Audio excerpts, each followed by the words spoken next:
Yo, post game live, back at it again. CP from the Knicks Fan TV, my man Jay Ellis from the Nick of Time Show.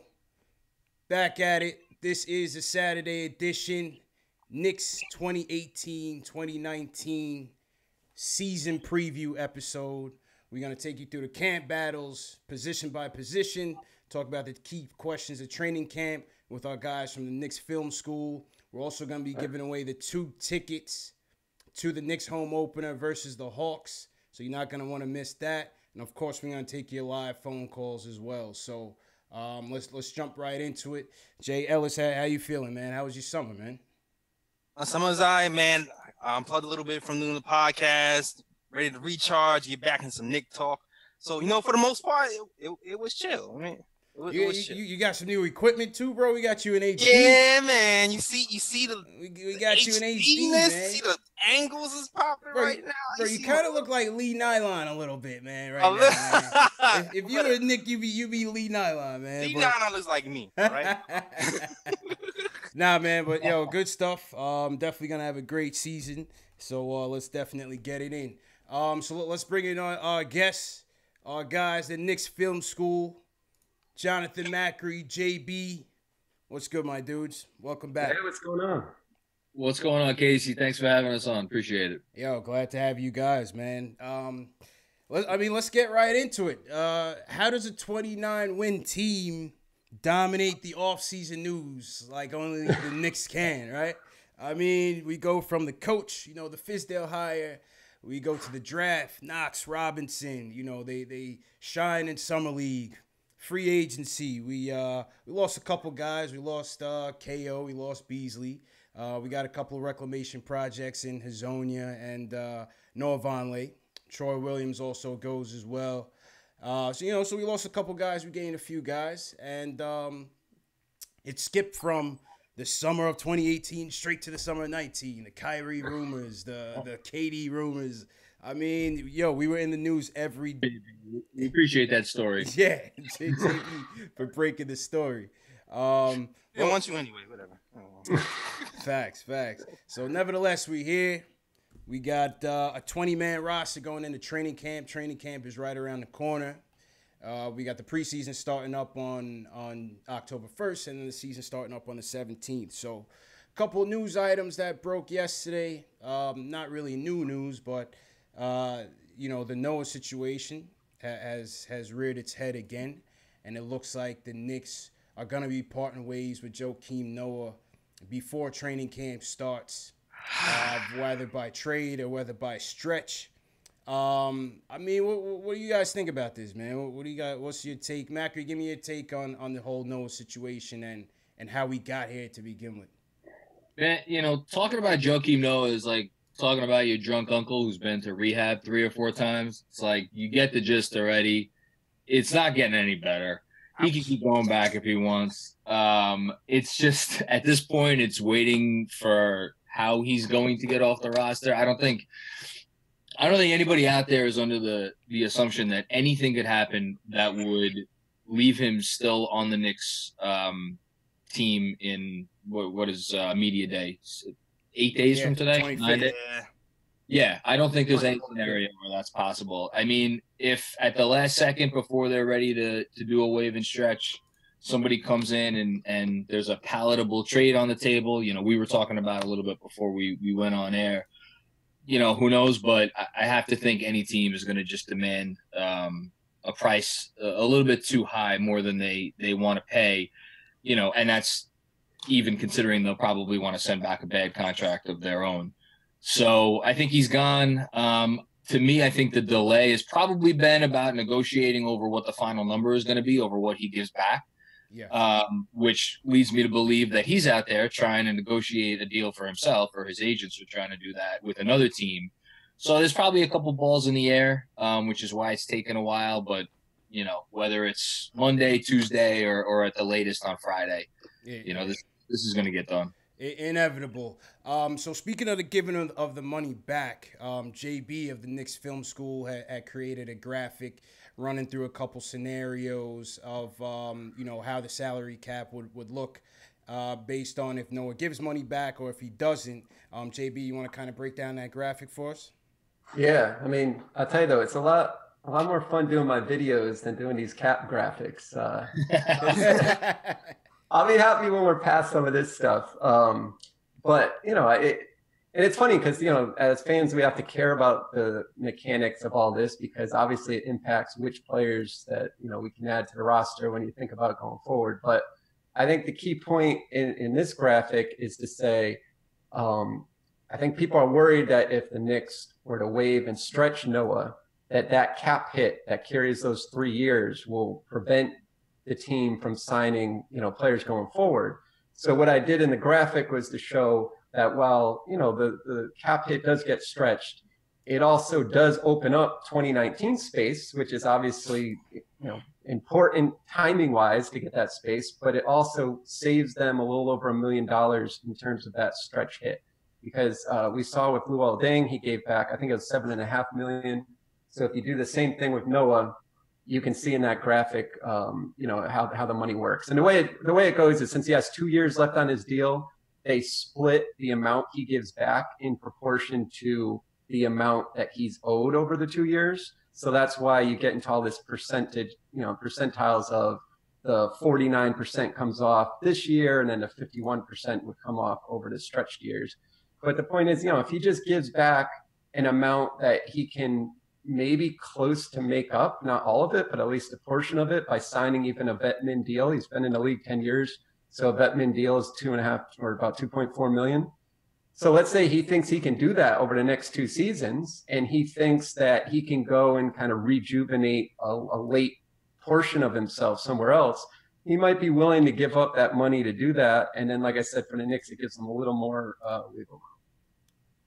True indeed. Jay Ellis, my question to you, man, is, I guess, how do we get to this point where it's kind of like the point of no return, right? Like we can't even get a couple minutes out of him this season. I mean, this is, a mutual split between both sides, wanting out beyond the repair. I mean, how do you think that we got here? Who's to blame here for this impasse? I mean, of course, Phil Jackson was a little overzealous in signing Joakim Noah. You heard the story about how, he knew he was healthy because he put his arm out and he did chin-ups on Phil Jackson's arm, and now his shoulder is magically repaired and all the injuries have gone away for the rest of his career. It was bull. I mean, it's all Phil Jackson. It's cool to have Noah here, but he shouldn't have given him a long-term contract. And now we're paying for it right now. But to be honest with you, even if we're looking at the entire scope of the team and that center position, I almost feel like it's right now it might be a mistake to kind of go this route and try to stretch him because we need a post defender. Mitchell Robinson isn't a post defender. And we have a guy who can possibly give us that. Maybe we can give him some minutes, raise his value, and then end up trading him later during the trade deadline. That's what I was hoping. That's what I was thinking that the direction would be. But like I said, I mean, it seems as though, and maybe it's coming from his camp, it just seems as though, this is it. Well, the other thing, though, is, like, what are you guys willing to get? Like, what do you think is the least valuable? This is the way I've looked at it. Take the least valuable asset on the roster, including future picks. Whatever you think that is it really worth giving that up? Like, I don't think you could trade like a second round pick, right? So are you trading you're not trading Mitchell Robinson. Like, you're not like that's the problem I have. It's like, I don't think there's any player, even if it's a protected pick in the future. Like, if the Knicks are good in 2020, I'd rather have like the 23rd pick to add to the roster, especially if they're capped out, than that $5 million of Noah's cap. You know what I mean? And even putting that aside, if this were, basketball isn't black and white. This is not a black and white situation.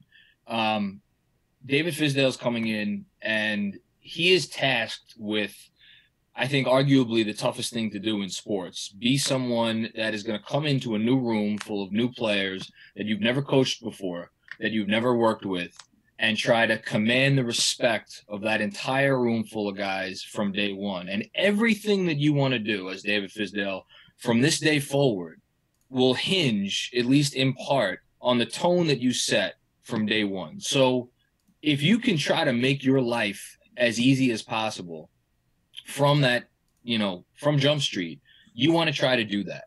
And if you are convinced as an organization and as a coach that Noah's going to come in and make your job that much more difficult, I get people arguing the logic of waiting, the dollars and cents, and how they don't need the money yet, and I get all that. It's completely valid.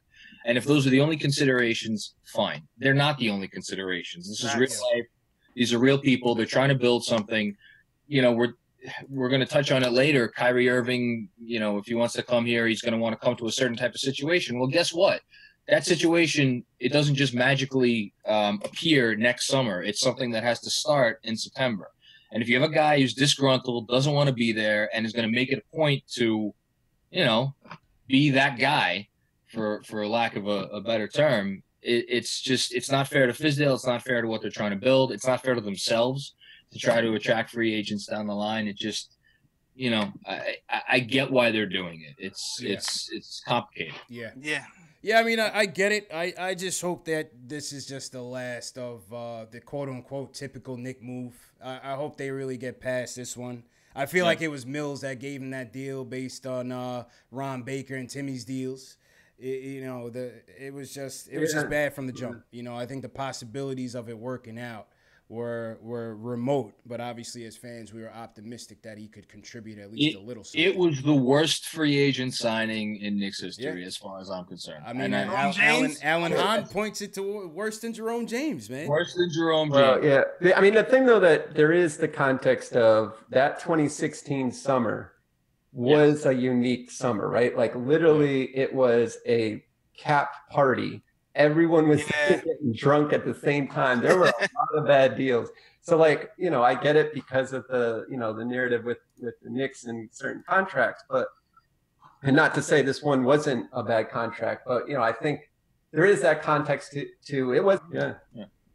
Biyombo too. Everybody was getting money that year. Oh, Bismack. Love me some Bismack. It was man. Everybody was getting money. Everybody was a championship team at the time because Melo was here. But man, that you could have at least 2 years. It was a deal that was screaming for some kind of injury protection to trigger a third or a fourth guaranteed year, and the fact that it was 4 years fully guaranteed showed the fact that the guy who gave the deal was basically still learning on the job. I guess it was 14, 15 months after he had gotten it. Yeah, and I don't think he had quite fully gotten it yet by that point. It's funny because his whole spiel coming into New York was not to get bad contracts. He was getting rid of all the bad contracts. It was going to be all good contracts, short term. We need to conserve cap space, and then he folded. He folded hard that year. But I'm tired of talking about Phil Jackson. My God, I'm getting angry again. Oh man, well, I mean, time will tell how this Noah situation plays out, man. But like I said, I just hope we just get it over with. I didn't want to give up the cap space, but it is what it is. But segueing into that, Jay Ellis had alluded to, when we go into this training camp roster and we look at the big men that we're coming in with at the center position, we have a bit of a drought here because, we have Enes Kanter starting. Obviously, he's locked in as a starter. The good thing is, obviously, it seems like a guy like Mitchell Robinson is going to get a lot of burn early. Nice. And then, you could say Cornette maybe at the 5, he's more of a stretch 4, but, what do you guys think about that? I know a lot of people were, even though Mitchell Robinson had a fairly decent summer league, some people thought that he may get some more time in the G League, or maybe he wasn't completely ready for the big show. JB, what do you think about that, throwing Mitchell Robinson into the fire? Yeah, I mean, I think we all realize that, he didn't play college last season. He's still young. He's still going to need some time to develop and some patience. I think the debate of, play him in G League or not, I think people are taking it like it's either he plays in G League or he plays in NBA. It's like kind of one or the other. Or like even I've seen, conversations people have of like, oh, if you're saying he needs time in the G League, you don't believe he's going to be a star. I don't think it has to be that way. I think it's kind of a nuanced answer where you will see, like we saw last year, perhaps, of he's playing on the team, he's with the team most of the year, but there might be some gaps in the schedule where you can get some G League work in, have him play a game here or there. It just kind of depends how he's going to react to that everyday grind, 82 games. Like that's a huge jump that he's got to make. And I think they gotta be honest, with themselves and evaluating that through the year and let that tell them more than, deciding right now, this is how we're going to treat him. You just got to see, I think, how he's going to react. So let me ask you real quick on that G League topic. Even though we have Trier and Hicks on the two-way deals, how does that work in terms of the flexibility in terms of, being able to send guys like a Robinson down and back up? Yeah, I mean, they can do that as long as they have the roster room, on Westchester, which they can easily be, make room for something like that. The two-way is more to prevent those players from playing more than 45 days on the big, I call it big league club because I'm used to it, the minor leagues, but that same idea on the NBA team. But in terms of going the other way, I should probably double check that, but I don't think there's restrictions as long as I don't think there is. It's those G League rules, right? Like you got to be 1 to 3 years in the league. Yeah. And the player might have to agree if it's longer than that, but I think that's all it is. Yeah. Okay. JL, give me your take on the center position and Mitchell Robinson in particular. I'm a Mitchell Robinson fan, man. I love what he did in the summer league. He does have a lot to show and a lot to grow, but instinctively, I love his motor. Motor is something I feel like isn't really teachable in the NBA. You kind of either have it or you don't. And that he has in spades. And I also love his athleticism. And I also love that he, even with his limited experience, he still found a way to make an impact in the summer league. Now, granted, there's still some things he has to kind of adjust to. I was reading something from, I don't know what I was reading. I think it was from the Atlantic or something. It was pointing out a lot of his shortcomings. Some of it was his footwork. Some of it was like he's not too low to the ground and he gets beat off the dribble. But his athleticism allowed him to kind of recover a lot. So I love the potential, man. Once he gets set in the NBA, once he gets that coaching from the Knicks staff, I think he's going to be fine long term. He just has to put in the work, to be honest with you. And I feel like we don't have that many options at the center position anyway, so I don't really see him not being on the squad. Yeah, we really don't. I mean, unless they find a big in a Courtney Lee swap or pick up a big off of waivers, and once they get Courtney Lee out of here, if they do, but we'll see. Macri, what's your take on Mitchell Robinson and getting him in this early? I think it's an interesting dichotomy for them this year because on one hand you got a guy in Cantor who, I think it's pretty clear at this point that he is not in their long-term plans. Obviously they want to do right by him. They want to showcase him. They're not going to bend over backwards to give him extended minutes, but they're also not going to, even if Mitchell Robinson came out and was a stud, it's not like they're going to glue Cantor to the bench. They wouldn't do that to him. I don't think it doesn't look good. So Cantor's going to play. And you know what? He should. And I've been as big a Cantor critic as probably anyone. I'm not a fan of I think he's one of the worst defenders in the league. Oh, yeah. I think even though, his like effective field goal percentage is really high, I think he's a guy that, yes, he gets some garbage points on offensive rebound putbacks, but for the most part, when you get points from him, you're kind of shutting down your offense and dumping it in and letting him go to work. Yeah. All that being said, I want to see what Robinson could do as much as anyone. But if you inject a guy that can't do the basics into your lineups, that makes life more difficult for everybody around him. And, it's one thing to obviously, learn some things on the fly. But if your guards can't rely on you, for instance, to set a proper screen, if you're a turnstile in the post because you haven't learned the basics of post positioning or you don't have the requisite leg strength down there, you're then putting all of your other players who share the floor with him in a position where they're trying to get better, but they're trying to get better in an environment that almost isn't fair because a key cog isn't doing, its part. So are you talking about Robinson or are you talking about Cantor in this? I'm talking about Robinson now. Okay, I just checking because I know he has those. Okay, sorry. Yeah, and that's the thing about Cantor. It's like God knows there's a lot of faults with Enes Cantor, but the basics of basketball, he knows how to do them, and he may not always do them well, but his teammates know he's going to be in the right position at the time he's supposed to be there. With Robinson, I don't, he may get there by the time the season starts, but if the rest of his teammates while he's on the floor aren't going to be able to get better themselves because of the things he's unable to do, then you're not just hurting his development, you're hurting everybody's development. So I'm of the opinion that he may spend a little bit more time in the G League than some people would like. That said, I'd be shocked if by January he wasn't on the roster full time. And I think we're going to see him like on the opening night roster. But would it surprise me if there were a couple of Knicks games where he was not with the team because they wanted to give him a slightly longer stretch in Westchester? No, that wouldn't surprise me. Well, like you said, we got Cantor, we have Cornette.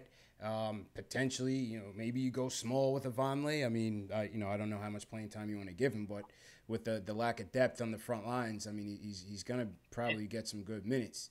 And just on Vonleh real quick, I think if Vonleh's going to make it in the league, he's going to make it as a backup 5.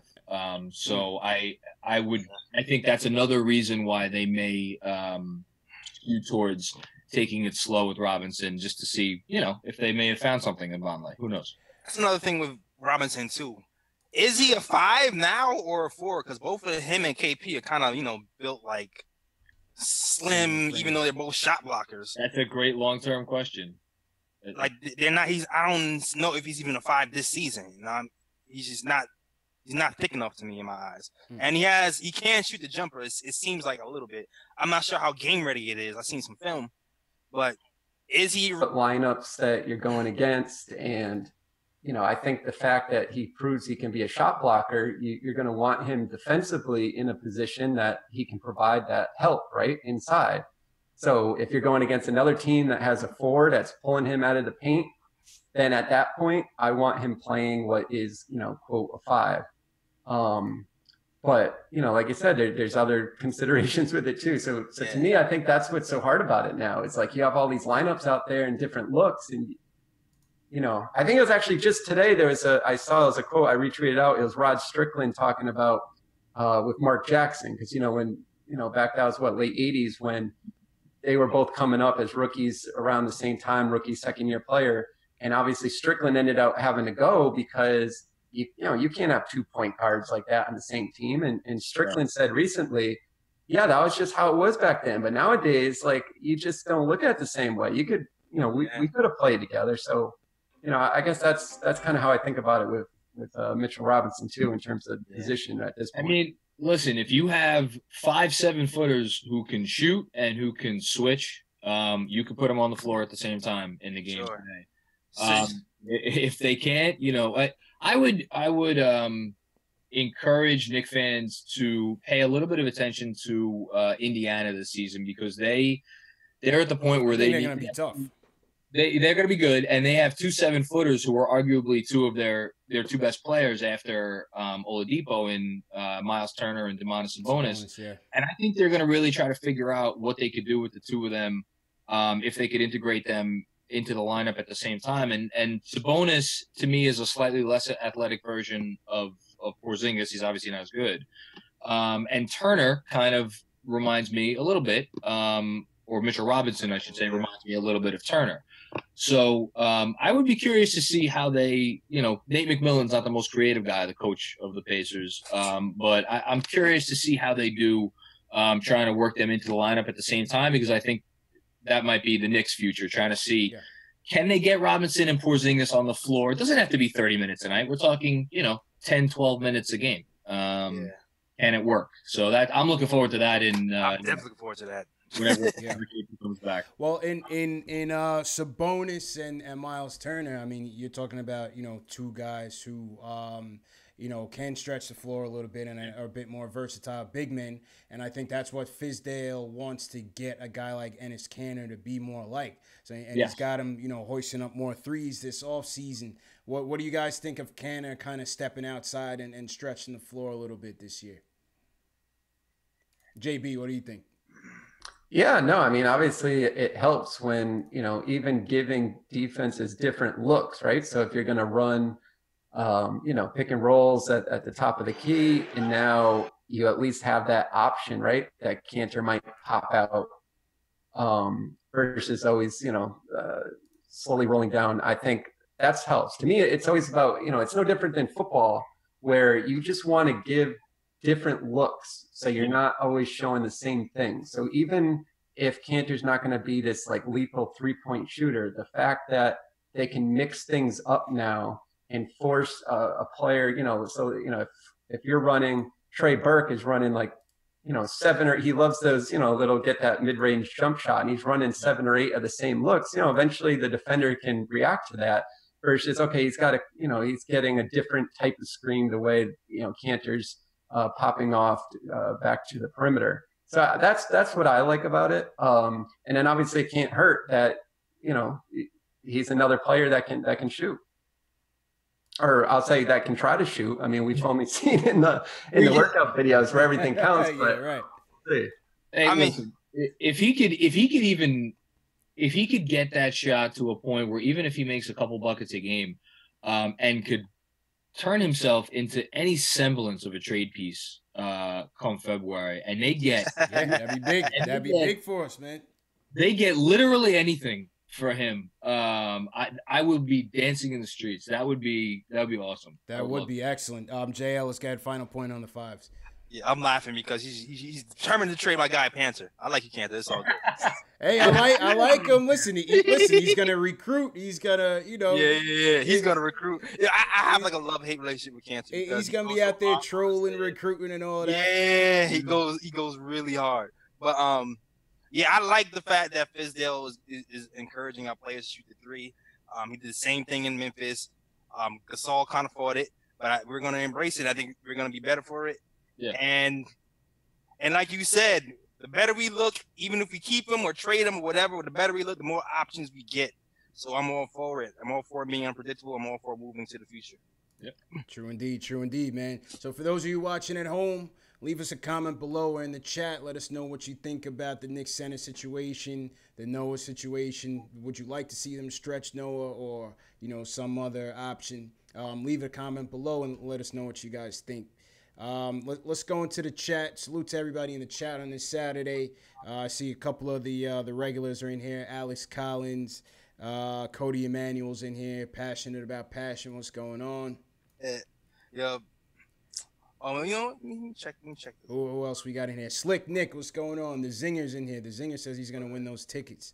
Yeah. Robert Paris, what's good, Robert Paris? I know that the stream connection's a little shaky. We got 4 guys in there streaming, so it's a little choppy. So appreciate everybody in here. Appreciate the patience. Go ahead, give us a thumbs up if you like this video. It definitely helps our video get promoted on YouTube. Facts. Let me shout out my chat, man. Oh, go ahead, bro. Sorry, go ahead. Yeah, Vivek Dathania. Viv, What's what going on, up, man? Viv? Daniel Watkins was going on. He was here early. Yeah, Find the Carlito's back. Carlito's back. Okay. Yeah, Babyface Lacosta was going on. Soul Squad. Sound like he a sneakerhead. Was good, man. RJ Val was good. Drip Bayless, my guy. Drip Bayless is back Drip. in here. Drip's a regular too, man. Yeah, the faithful, man. What's going on? Faithful. All right, And so shout let's out to- go ahead, Macri. Go ahead. Daniel John, New York Knicks, Germany, Austria. Germany. I know they're following us. Salute, man. Thanks for the support, man. Those guys are diehards out there, man. Yep. Definitely. All right, so switching gears to the fours, obviously, and here I'm presenting the graphic. Obviously, we got the big man, the unicorn, still on the mend. Back home. I guess he's back home in Latvia still, but KP's out on the mend.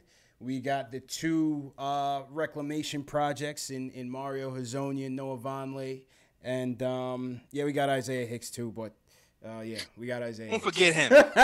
Whatever you do, don't forget him. And we got Isaiah Hicks. Did you guys see the dunk though I posted a little while ago? He's doing warm-ups for I missed that. basketball. Well, he dunked on somebody? No, it was just during warm-ups, and it wasn't like crazy, but like Yeah. he definitely threw down. Like it wasn't like a little light thing. Like Yeah. Okay. I don't Doing know, some strength man. training in the off season again. yeah. All right. Hey, Working his but, twitch yeah. muscles. Okay, I see you. So let's talk about obviously KP's on the men. We'll wait for him to come back. They picked up Hazonia and Vonleh as the two reclamation projects for this year. Cheap 1-year deals. We'll see still young guys, former lottery picks who fell out of favor with their respective teams. Noah Vonleh is, I believe this is his third team. He was on the Hornets and the Blazers. Fourth team. He was on the Bulls last year as well. Let's start with Hazonia. What do you guys think he fits in this lineup? Jay Ellis, I'll go with you. Do you see him more at the 4, at the 3? What do you think about Hazonia? That's an unknown for me, man, because you know what? When he was on Orlando, he seemed to kind of flourish offensively at the 4, but defensively, that 4 was also a little barbecue bit of chicken. Yeah, man, it was a little bit of train wreck. It was a little of that old lady defense. Yeah. And with Fizz on here, I don't know if he's gonna really roll for that. But we do have an advantage with Mario at the 4 and offensive end because he is a stretch 4. He can't hit the 3, he can pass, and he can do other things for us. So it remains to be seen whether he really stays with the 4 or the 3. But he has some competition offensively. He might be our best option at the 4. Might be. But then yeah, you got to look at Vonleh and possibly Lance Thomas. Who knows? True. Yeah, and since we're talking about Lance, we could segue to Macri. Macri, I'm thinking. I thought that Lance might, and still obviously early, training camp hasn't even started yet, but I think that Lance is my more logical option at the 4 for the time being. Just because I feel like he can protect Knox. He'll be able to rebound. He'll be kind of the coach's eyes out there for the front court. Yeah. I actually think Lance, there's not a good chance that he'll start at the 4, but I think it's not inconceivable. My pick right now to start, I think one of two things is going to happen. Vonleh? I don't think it's gonna be Vonleh. I think Vonleh is a nice energy guy. I think if he could develop a role into the first big off the bench, that'd be great for him. And I think that might be out there for him. But I see one of two things. Well, let me put it this way: I think Knox is gonna start. I think Knox starting is as guaranteed as anybody except maybe Cantor. I don't think there's any possibility that Knox does not start going into the year. Just kind of reading the tea leaves, listening to the way Fizdale has talked. So then you figure, all right, well, is he going to start at the 3 or the 4? And I don't think they want to start him at the 4, which is why I could see them starting him at the 3 and then starting Lance Thomas. But before anybody gets crazy and wants to kill me, which they already do because I've said Lance Thomas's name without a profanity after. I said the same thing. Don't.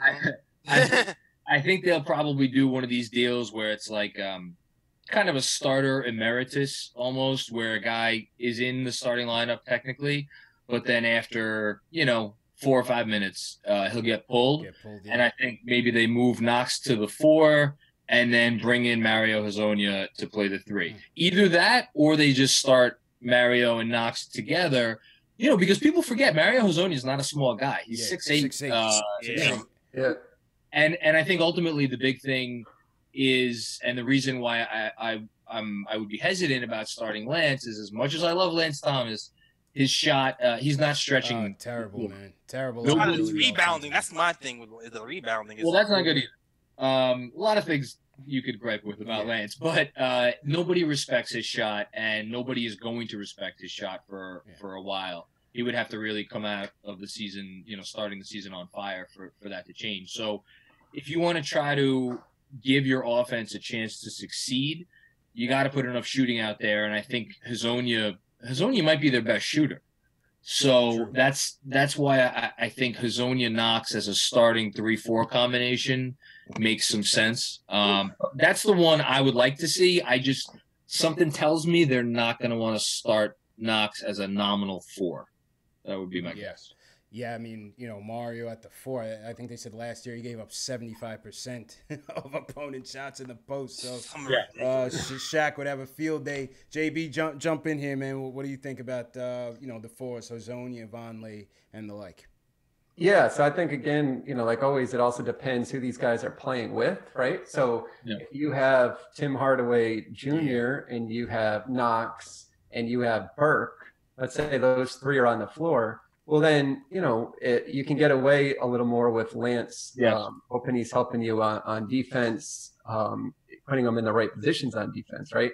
So I think that, to me, dictates it a lot. What I like about Hezonja is that he can push the ball. I think Fizdale talked back in Summer League that he wants the team off rebounds. Whoever gets the rebound, they're now the ball handler. Everyone else, goes down quickly, keep the ball moving. Hezonja is perfect for that. So if he's in a position where he's playing the 4, that allows him to also rebound, so he can then be the guy who's pushing it down court, I think that, he can thrive in that setting.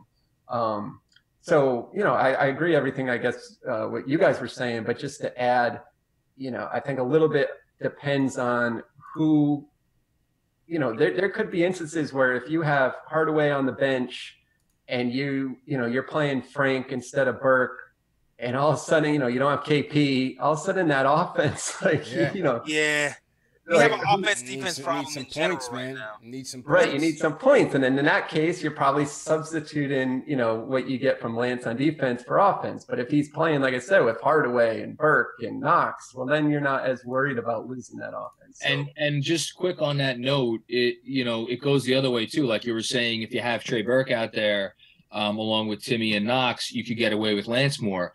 If you have Frank in there, and obviously he brings more on the defensive end at this point, and you maybe don't trust him to run the team as the primary ball handler full time. Well, that makes sense to put Mario there alongside him, because Mario, not that he's a point guard, but he can handle the ball.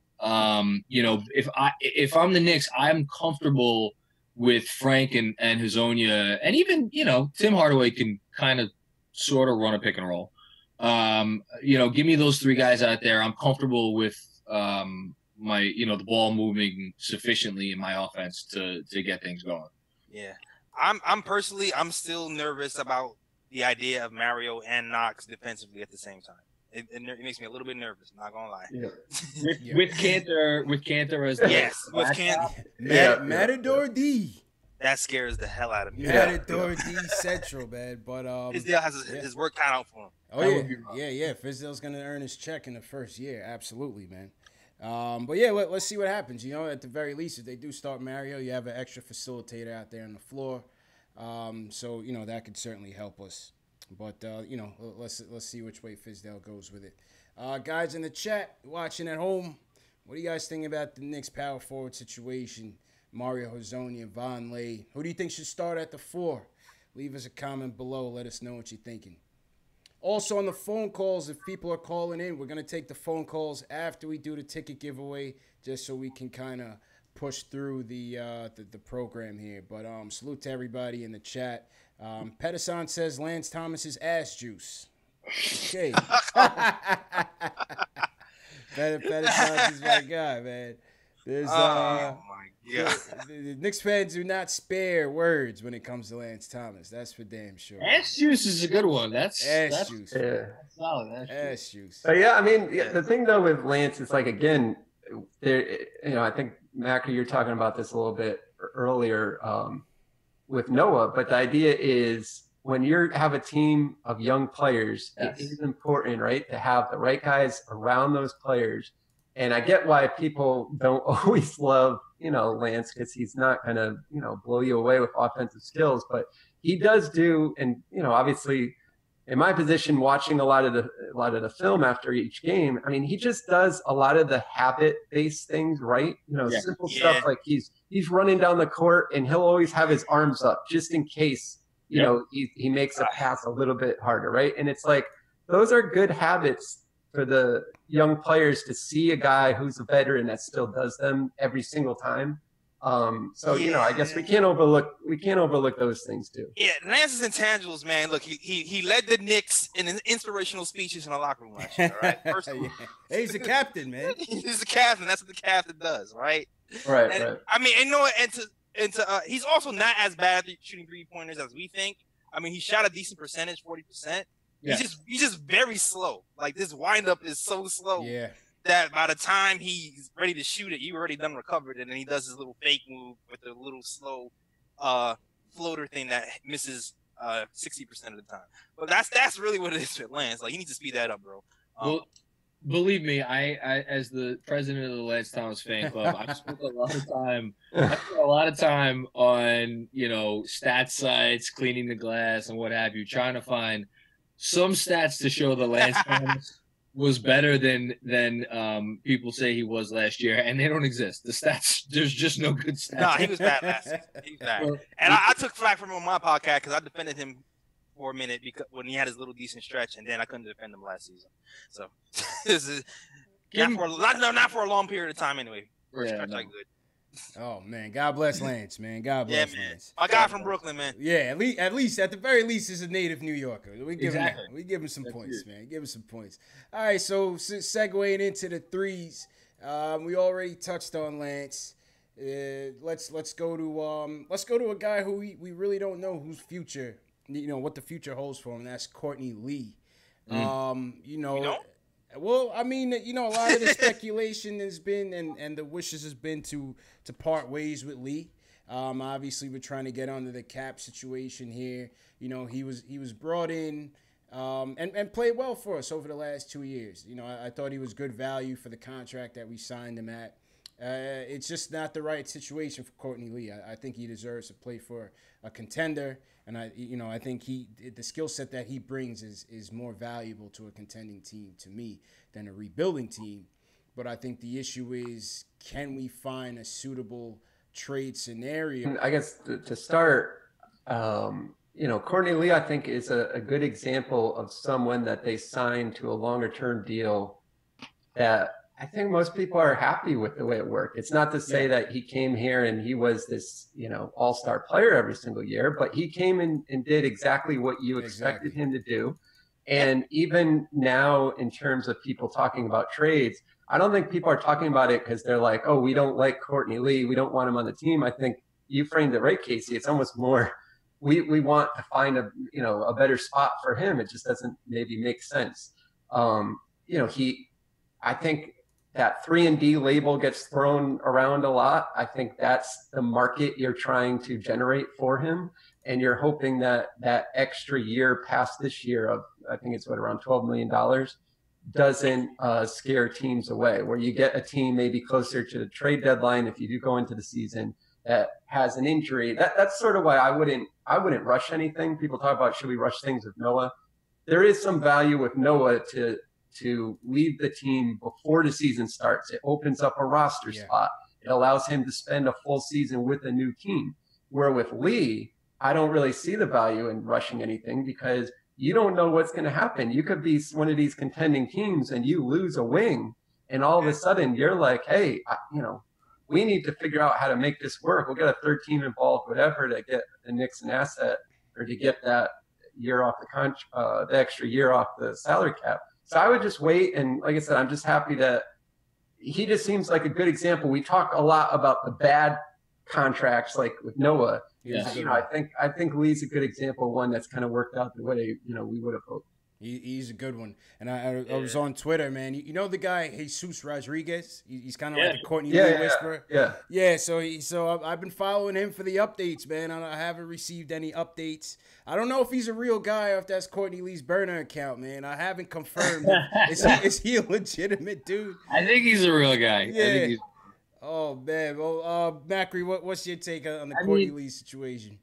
You know, I'm gonna probably wind up having egg on my face because I have sworn up and down since last season's trade deadline that he would be gone by start camp this year. I to anyone who would listen, I was like, there is no chance Courtney Lee is going to be on the team. They will find another home for him because, like JB was saying, like is Courtney Lee's contract a good contract? No, it's not a good contract. But it's no, yeah, exactly. It's there isn't a team. Well, okay, maybe Golden State, maybe Houston, maybe Boston, maybe Toronto. There aren't many teams in the league that, even in the playoffs, Courtney Lee couldn't provide 20 to 25 valuable minutes a night in which, you know what, he's going to be the fifth best guy on the floor for you, but he's not going to be a guy that is going to kill you on either end. Just in the NBA, the way it's played today, the value of having a guy who can, again, he's not a great defender, but who can credibly defend any wing that you throw him on, and obviously can make an open three-pointer, you know, that has real value. And there aren't that many of those guys out there, and there are even fewer of those guys out there who are available. So I've been thinking all along that there was going to be a team who would say, you know what, screw the $12 million in 2019-20. Let's get the guy because he's going to help us win games this year. And I'm of the belief that Perry might be holding out for the best deal. And if that's the case, and I don't know if it is, maybe I'm completely wrong and maybe nobody wants him and they're just scared off of the $12 million a year from now. But I'm okay with that if he's holding out for a better deal, because this organization, if it's the one common thread they've had for years and years and years, it's giving away assets when they're at their lowest value as opposed to when you could get the most for them. And if that means I'm going to be wrong and they have to carry Courtney Lee into the season like JB is suggesting they do, then I'll be wrong. I just didn't think that was going to need to be the case for a team to break down and give Perry the type of deal that he wants for Lee. But, you know, we've come this far, so maybe it is. Yeah, let's see. And, you know, stranger things have happened. We'll see how training camp and the preseason plays out, you know, depending on what happens. Guys get cut. Guys, unfortunately, get injured. That might raise his trade value a little bit. So I guess, you know, it would behoove Perry and those guys is to stay patient. Obviously, he's a captain of this team. You know, if they don't find a buyer, you know, there's other ways he can help us. So, Jay Ellis, what's your take on it before we get into Knox? I mean, my take is this, man. He has value on his team, and he has value in the NBA in general. So I'm kind of with Macri, where I felt like I thought there was no way he's gonna come into the season with the Knicks, just because he has value. He's not a scrub, and also to the point, the Noah point before, where we have to get rid of people, cut the roster down before a certain point. I thought since the guy has value, and we have a glut at that wing position, we have other people over here like Dotson who needs the minutes. Yeah, I thought it would just be a done deal. So maybe it is that we're just waiting for the deal. Hopefully that's what it is.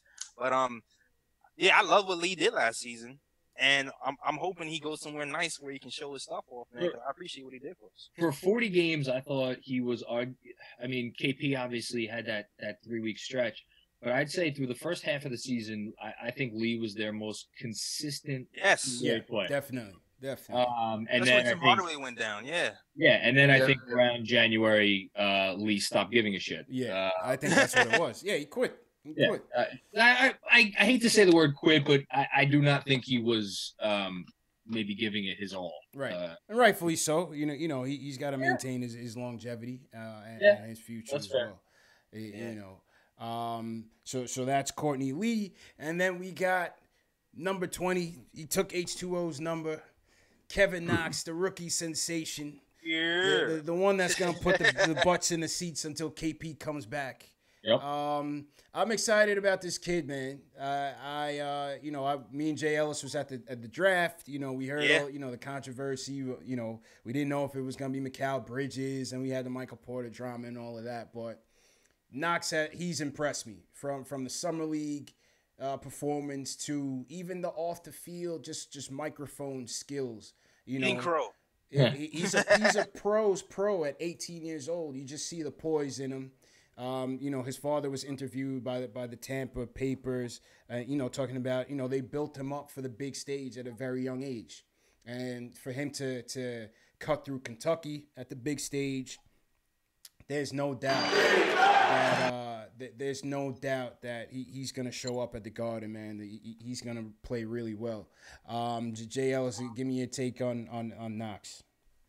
And first of all, I would just like to apologize to Kevin Knox for doubting him. That's all I have to say. I don't know. It wasn't a doubt per se. I just think at the time, I think it was mixed. I think the Knox hype came up a bit later on during the draft week, but I think a lot of people were on the McCall bandwagon. I was one of them.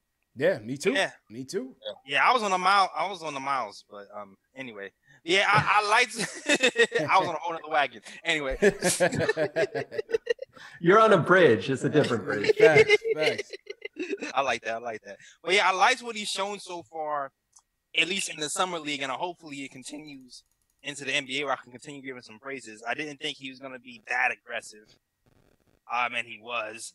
I didn't know he was gonna be that locked in, and he was. He showed me something different. He showed me something different that wasn't on the scouting report from his days in college. So I like having Knox here. I like the fact that we have the staff like Fizdale and others who we signed who can actually bring up these young guys and take it to the next level.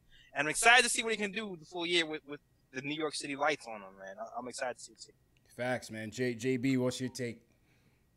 Yeah, I mean, obviously from Summer League, we got a glimpse of how they might want to use him differently than in college. Yeah. And that's what's always so tough. Like, I'm always looking to others to get insight on these guys because I just don't have time to watch college. Yeah, I just truly start watching that March Madness, man. Between football, yeah, and that's it, right? Between NFL and NBA, I just don't have time.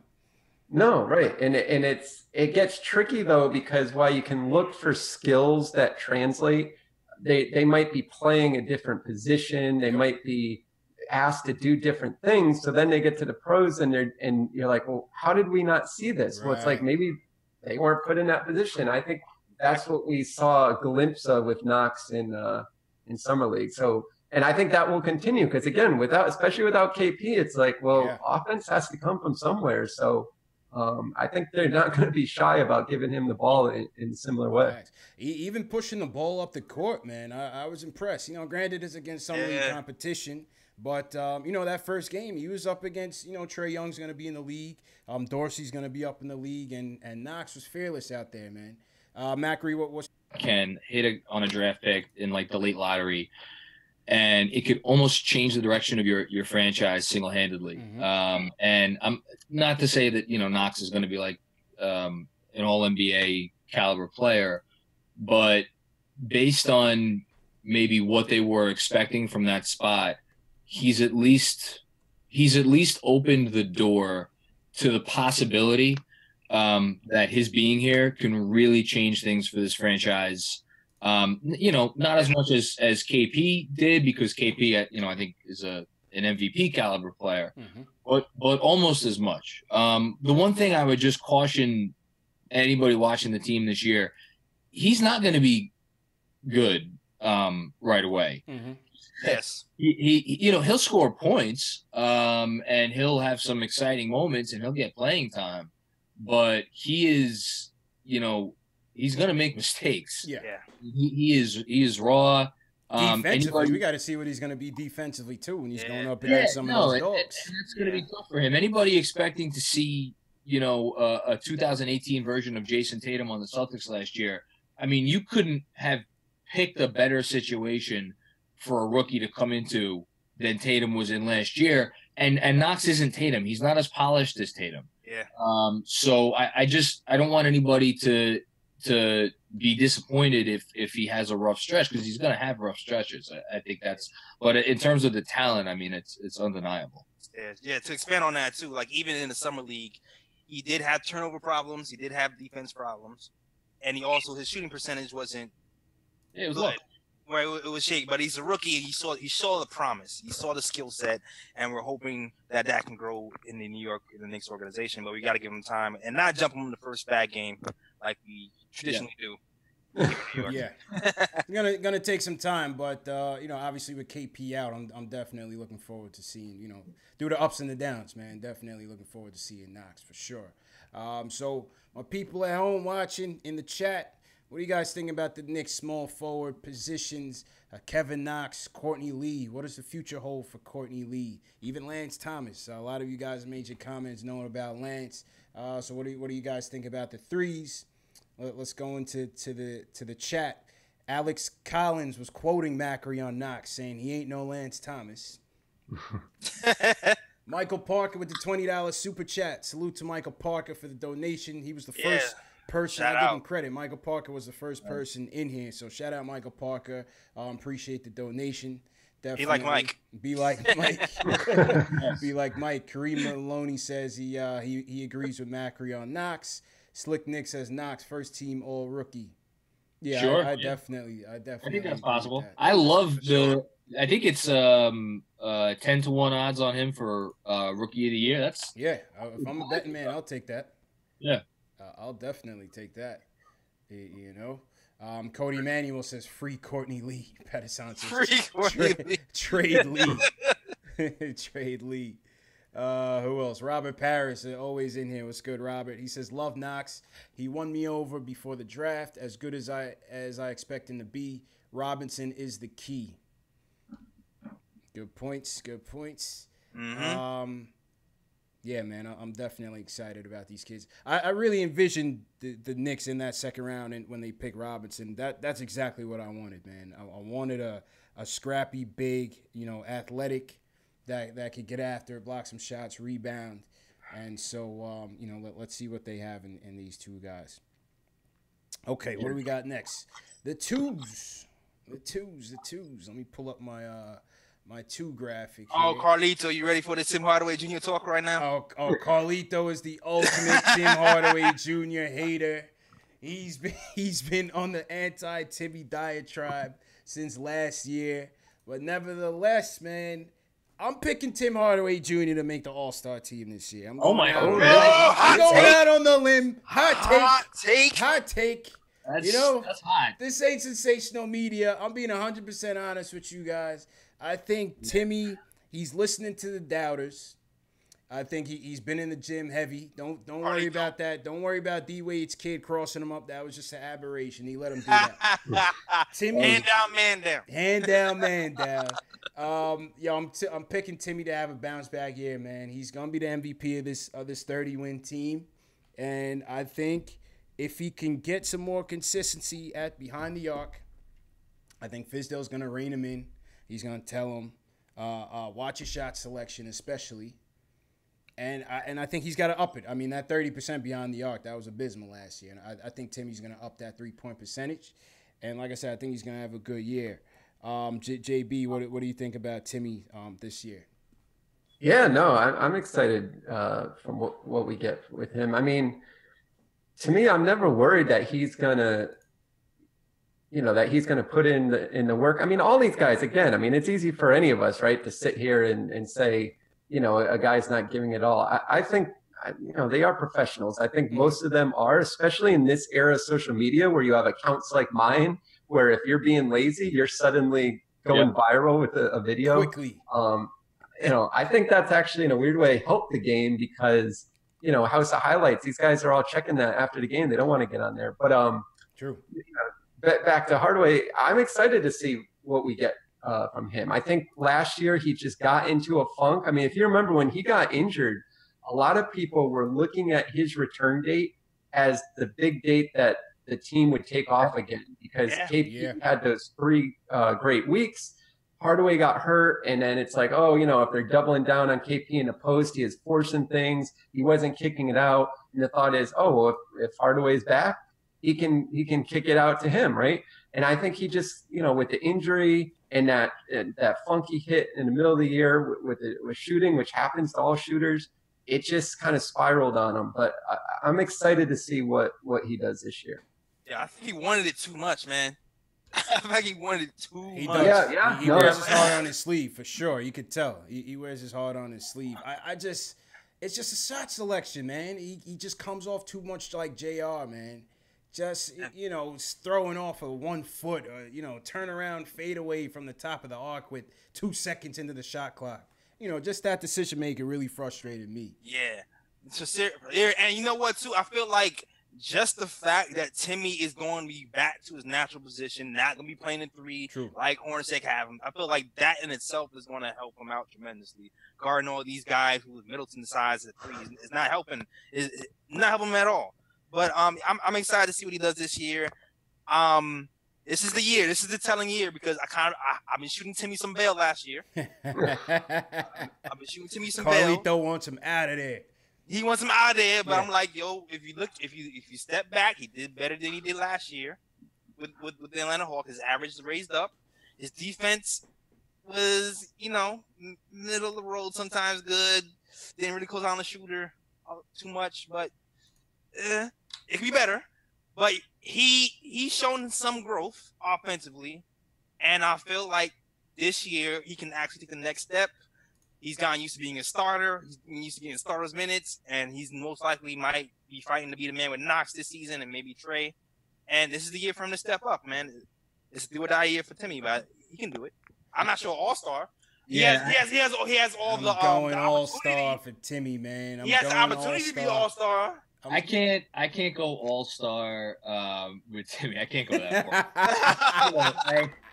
I think the problem is, and why his contract was largely derided around the league was Timmy is going to be a guy who, if he's your 4th best player, you're probably doing all right. Yeah. And he was paid like a 2nd or a 3rd best player. And he still is going to be paid that much for several more years. What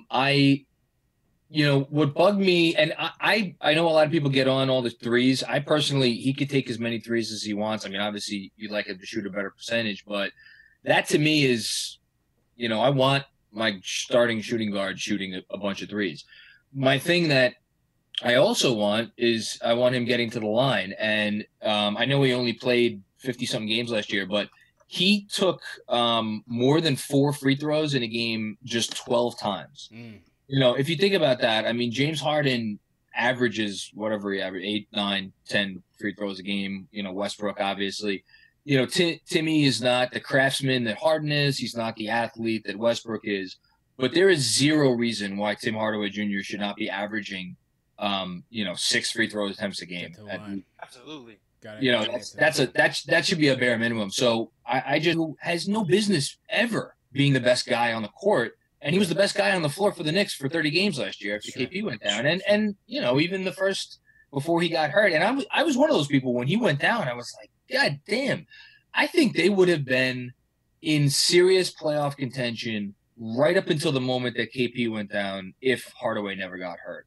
They were something was working about that group of guys. You could just sense that it was and I know they played a lot of home games. I think they would have been in a very different spot if he had never gotten hurt. But there was in a groove, man. There was a nice little groove before he went down.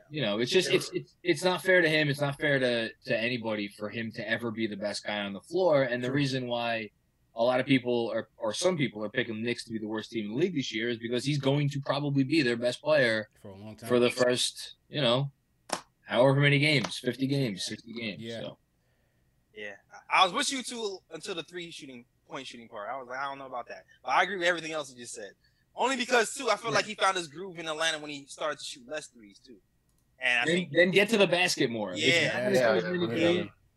On. Like I think he has something serious, like 50% going to the basket, something high like that.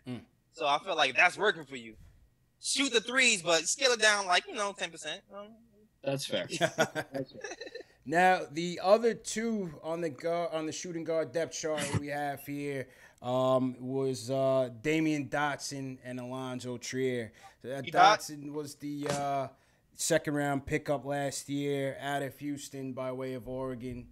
Had a couple bright spots. He was in the G League for the most part last year. A couple bright spots. Finished, I think he had a 30-point game later in the year last year. Showed some flashes. Didn't have a great summer league, and some Knicks fans are ready to toss him off the team. But we'll rein them in a little bit. And then we got Trier, who we got on a 2-year deal. You know, came in the summer league. He was very aggressive. You know, he saw some decent things. I mean, his social media tag is ISO Zoe, so you know he's shooting. You know he's shooting it. Shoot that rock by any means necessary. But could these guys be competing potentially for one spot going forward? You know, after this season, what do you guys think about Dotson and Trier? Macri, I'll start with you on this one.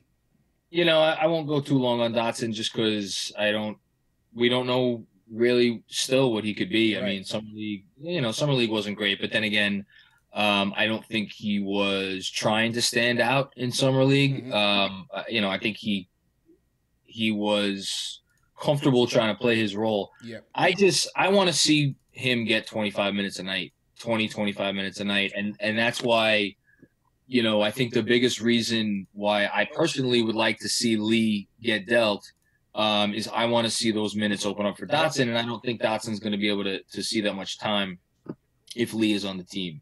I just, you know, he's a guy that you have under cost control for 3 more years. Mm-hmm. And theoretically, he is a perfect modern wing. But we don't know if he actually is. It's just in theory at this point because he never played last year.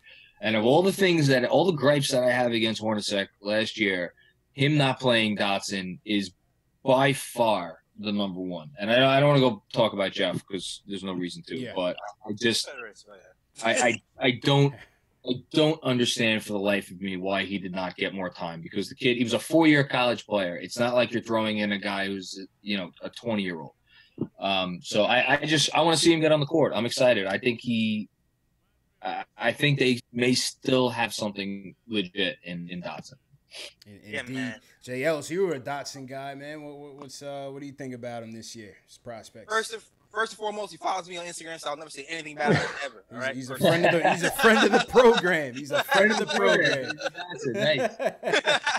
He's a friend of the program, no doubt. But all seriousness though, before we even signed Timmy, I was really excited about Dotson because I just liked his potential. I liked his defensive potential. Yeah. A. B. I like that he's like a rebounding 2 guard. And there was certain games in the summer league last season where he had like 9 rebounds, and even this season he flashed those rebounds. He had 10 rebounds in the game. He scored 30 points or 11 rebounds in that game. Yeah, exactly. So I just like the idea of having a potential 3-and-D guy can also give you rebounds on the squad. That intrigued me to no end. And I agree with you wholeheartedly. I love Courtney, but Courtney got to go, man. Come on, so man, D-Doc can get some minutes. He has to. You can't just have 30-10 sitting on the bench. You only getting 10 minutes a game. So that has to go. I'm hoping that happens before training camp and you get to see my guy Dot spread his wings. I know some guys were getting on him in summer league because he wasn't really flame throwing. But I even like that he seems like he's growing as like a leader amongst the young kids. He seems like he was given I called him Martin Luther Dot when he was on the sidelines. They showed like him like giving an inspirational speech, trying to rile the troops. Plays defense. But I like it, man. I feel like he's gonna have a good year. I feel like Fizz is gonna give him that confidence, the confidence that Jeff really didn't, because he kind of had all the rookies on a short leash last year. And I think he's gonna have a good year if he's given the minutes. See, JB, weigh in here. Yeah, no, and I think, you know, the guy I compare him to in terms of his role in the roster is Ron Baker. So if Ron Baker was a Hornacek guy because he kind of, I guess, made him think of the way he was, right, in terms of working hard. Obviously, he doesn't have the same skills.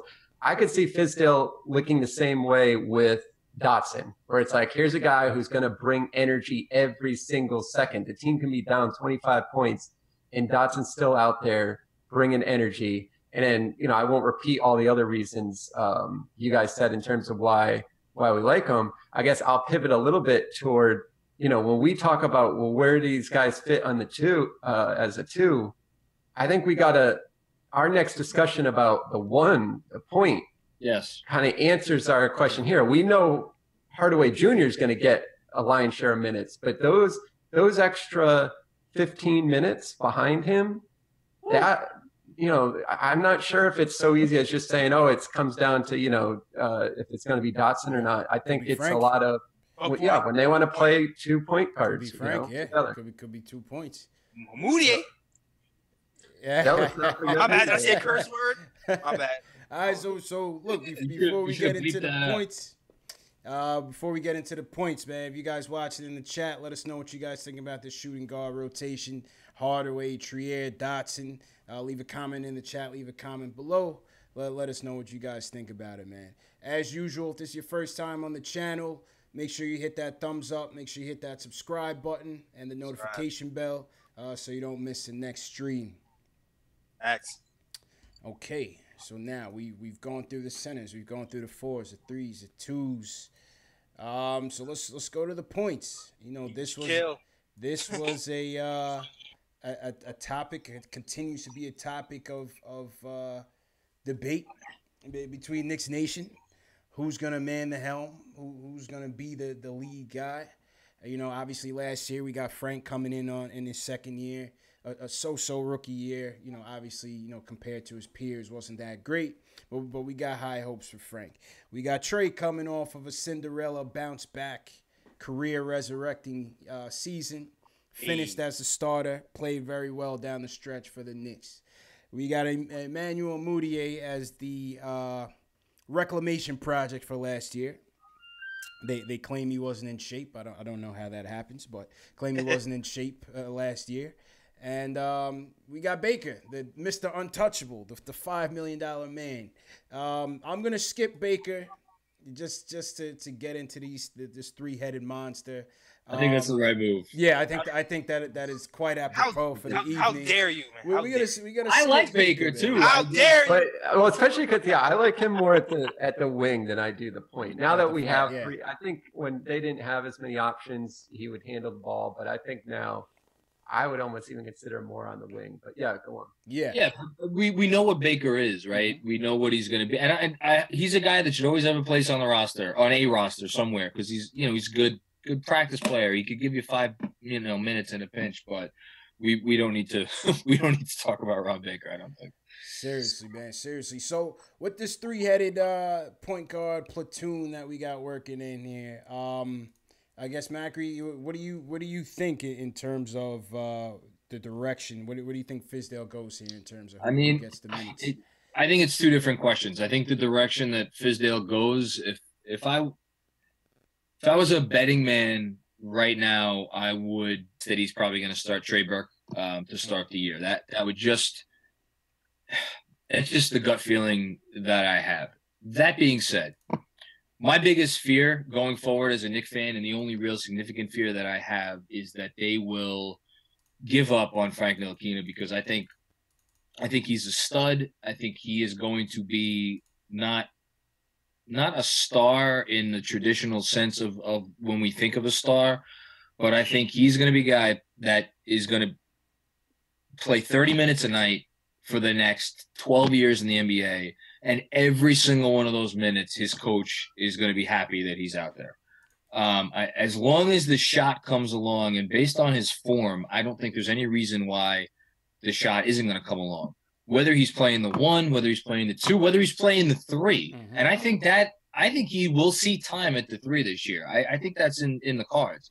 He's a guy that you want. I think he's going to develop quickly into a guy that you want on the floor. I just don't think, if I had to guess, I don't think he's going to be the starting point guard from day one, but I do think he will get close to 30 minutes a night this year. I think they're going to figure out ways to get him in there. It's just, and if his shot is falling from day one, I mean, I take back what I said. I think he's absolutely in the conversation for the starting job.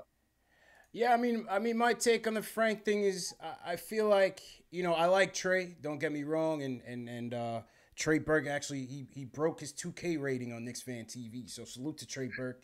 He's a friend of the program.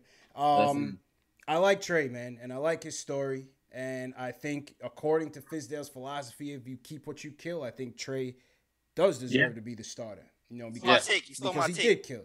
He did. My bad, Jay Ellis. He did kill, and Frank hasn't. But I feel like we have to continue with this kid's growth and see what we have here. It's the most important thing that they do this season. Most important thing, man. The point guard position has to be solidify. We need some sort of clarity of what we're going to do moving forward, man. We just have not had any sort of stability at that position.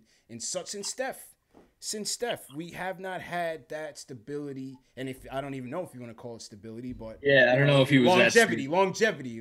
Put it that way, right? That's fair. And also, I think from a defensive standpoint, to balance the lineup out, I think we should see what Frank can give us, manning the helm. Jay Ellis, I know I stole your take, but go ahead and give me your thoughts. I'm gonna just turn the camera off now. You still but yeah, so my guy Trey Burke missed to steal your minutes. Trey Burke, man, he dug his way out. I respect him for putting in the work. He's obviously putting in the work this season, and to me, he just seems like the most polished and the most ready offensively to take over this squad. The problem with Burke is because I feel like his ceiling defensively isn't that high, and it can cause problems in the long term, which is why I feel like it is up to Frank to actually keep what you kill and kind of eventually take over for Trey, hopefully by January or so. But as of right now, Trey is the guy. The pull-up game is nice. He added the assist to his arsenal in the G League, and I like what he does, man. And I know people are kind of saying that he kind of overachieved towards the end of the season with his shooting. He was shooting around 50%. It was high. He's like, can he keep that up? It remains to be seen. But as of now, I feel like you have to start him right now, at least to start, and then see what Frank gives you. See if Frank takes that next step and is aggressive on the offensive end, and he can shoot those shots, and he's backing down people and posting up smaller point guards to see if all that is eventually put together. You know what I'm saying? So, JB, are we overlooking Moutier? Do you think this is really a two-headed race, or do you think Fizdale kind of goes with a three-headed kind of platoon, kind of like what Hornacek did last year? Are we overlooking Moutier? Is he definitely the odd man? I mean, I think all of us have a part in us after last season. I mean, I think I don't know if Moutier came on the record, but I know the Knicks did, or maybe was it Hornacek, in saying, he came to the team being a little out of shape. And I know Fizdale said around Summer League, I think in a press conference, like, look, it also was he was transitioning to a new team. Yeah. And, he is still a young guy. And Fizz called him out early, man. He's like, Moutier. Right at that first press conference. Moutier, you're trash, but we're going to get you right, kid. That's exactly what subtext is everything. That was a word-for-word translation. Yeah, word for word. That was my translation of it. But yeah, so I think all of us kind of are, I'll say, interested to see now this year in a safer environment with Fizdale, what he can do. But I think in terms of who starts, I agree with what you guys are saying. I actually was one that I didn't have a big issue even last year with the way Frank, the minutes that he got. I know there were certain games that we didn't like when he was on the court, but I know there was an interview Frank gave over in France, and he tends to speak more free there because, he can just speak in his native language. Right. Where he admitted that he got tired in January, February. He wasn't used to that schedule. Hit the rookie wall. Yeah, right. And the team, it's a little different in the NBA in terms of how the team does things together, and he's getting used to that. So, I think, all that you have to keep in mind too. I guess the added part that I was thinking about, if we take aside, merit, who deserves to start, and just think about lineups that make sense is, I mean, what do you guys think in terms of, okay, well, if we start Burke, well, now, we have this starting lineup of offense where Cantor, we know on offense he's going to put up, right? And then now we got Knox, we got Hardaway Jr., we got Burke. So you go to the bench, well, where is that offense going to come from? That's my thing. Do you need to maybe consider staggering Burke's minutes with the bench because he can both score and he can facilitate, drive into the hoop, kicking out, and doing things to make that unit flow a little better than maybe Frank can? What do you guys think, I guess, with that? Yeah. My worry real quick with that would be if they're not confident that Frank, and I personally believe he will be able to run a team sooner rather than later proficiently. But if they don't think he's ready to do that from game one, even if the other players out there with Frank are gifted offensive players, if Fizdale doesn't feel like he could get them into offense sufficiently enough, then you might be wasting some of that. I think that's the other side of the coin. But I hear you, and I think it's a legitimate issue that they're going to have to deal with. Yeah, I mean, I agree with Macri as well. I think, we don't know how confident they are in Frank in running the show, but I think, as a projected 30-win team, it's time to show. It's time to see what we're working with. And, we could throw Trey on the second unit to get that instant offense out there, because if you are starting Trey, I don't know where that offense is coming from off the bench. Right. Maybe it is Moutier. I don't know. Maybe it is Moutier. We'll see. Don't discount Mario. Mario, if he ends up coming off the bench, I could see them running just a lot of their offense through him, because if it's one thing I could do, it's score. Yeah. A lot of people like him as like a sneaky fantasy pick. Sure. For that reason. Yep. One of these point guards develop, our problems are solved.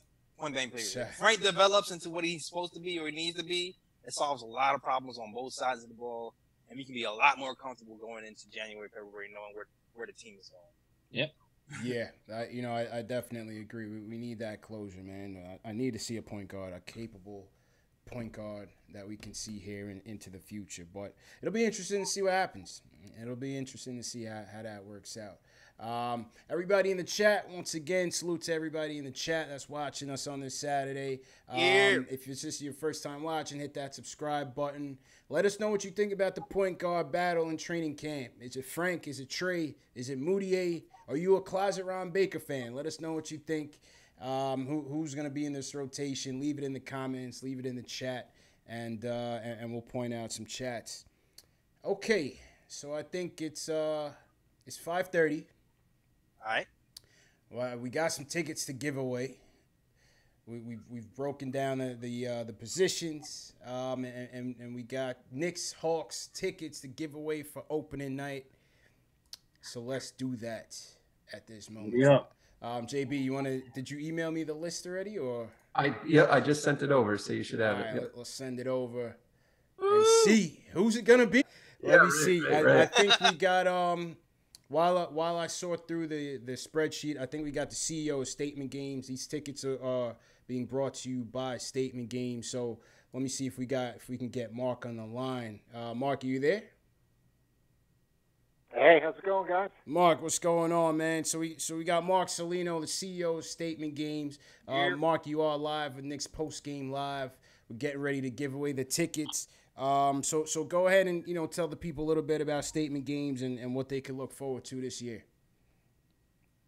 Yeah, before I get rocking and rolling on that here, I'm throwing in my vote for Burke. Okay. I like a lot of the things that he's actually doing. I'm actually kind of curious to see what actually happens with Moutier and see if Fizdale can turn him around here. But looking forward to the season. I am very curious to see how this whole thing plays out. Yeah, indeed, man, indeed. This is definitely going to be some growing pains, but, some stuff to look forward to as well in terms of what Fizdale's impact is going to be on these young guys. Thanks. And Fizz we trust, though. Yes. Cross out Phil's name for Fizz. Absolutely, man. So Mark, tell us a little bit about Statement Games, man. Yeah, sure. Really appreciate the opportunity. It's a pleasure being on here, especially on this fine Saturday.